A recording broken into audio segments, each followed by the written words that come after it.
नमस्कार, मेरा नाम परमिंदर है। मैं लैंग्वेज कनेक्ट स्टूडियो की तरफ से आपका स्वागत करता हूँ। आप किसी भी देश में रहते हो, अगर आपको इंग्लिश नहीं आती, तो हो सकता है आपको किसी काम में मुश्किल आती हो और अगर आप किसी ऐसे देश में जाते हो, जहाँ पर सिर्फ इंग्लिश बोली जाती है, तो वहाँ पर काम और मुश्किल हो जाता है।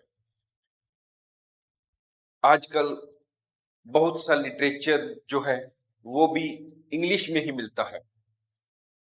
तो अगर हम किसी से मिलने जाते हैं, अगर वो साधारण भाषा में भी कुछ वर्ड्स इंग्लिश के बोलता है, तो हो सकता है हमें समझ में ना आए।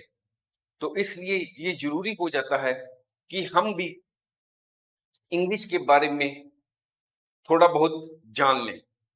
तो चलो आज का हम ये कोर्स शुरू करते हैं। हम यहाँ पर जो हिंदी से इंग्लिश सीखेंगे, उसमें हम कोई क्रैमिंग नहीं करेंगे। यानी कि हम ये नहीं देखेंगे, सोचेंगे कि ये हम जो सेंटेंस है उसको पक्का दिमाग में रट लें। जो हम जब हम छोटे थे, स्कूल में बच्चे थे, तो आमतौर पर टीचर्स हमें एक ही लाइन को रट्टा लगाने को कहती थी, क्रैम करने को कहती थी, पर हम ऐसा नहीं करेंगे। हम जो है हिंदी से इंग्लिश को जो सीखेंगे, इसको हम ऐसे सीखेंगे कि ये हमें अच्छी तरह हमेशा के लिए याद हो जाए। तो हम चलो पहला वाक्य शुरू करते हैं। पहला वाक्य है, मैं स्कूल जाता हूं। मैं की इंग्लिश होती है आई। जाता हूं, गो टू। ये रह गया स्कूल और यहां पर हमने लिख दिया school. I go to school. दूसरा वाक्य है, वह रोटी खाती है। वह शी खाती है, ईट्स रोटी, ब्रेड।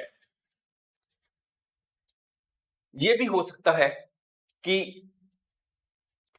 ऐसा वाक्य लिखा हो, वह रोटी खाता है।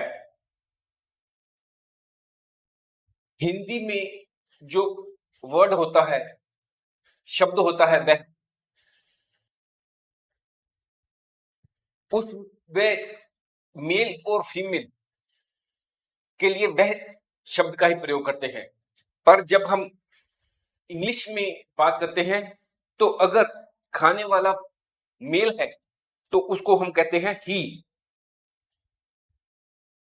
खाती है और यहां पर खाता है, उसके लिए एक ही वर्ड आएगा इंग्लिश में, ईट्स। और रोटी का ब्रेड, ही ईट्स ब्रेड। यानी कि वह लफ्ज फीमेल्स के लिए अलग है इंग्लिश में, और जो शब्द मेल के लिए प्रयोग होता है वो अलग है, उसको ही कहते हैं। मैं दरवाजा खोलता हूं। मैं आई खोलता हूं, ओपन दरवाजा, the door. I open the door.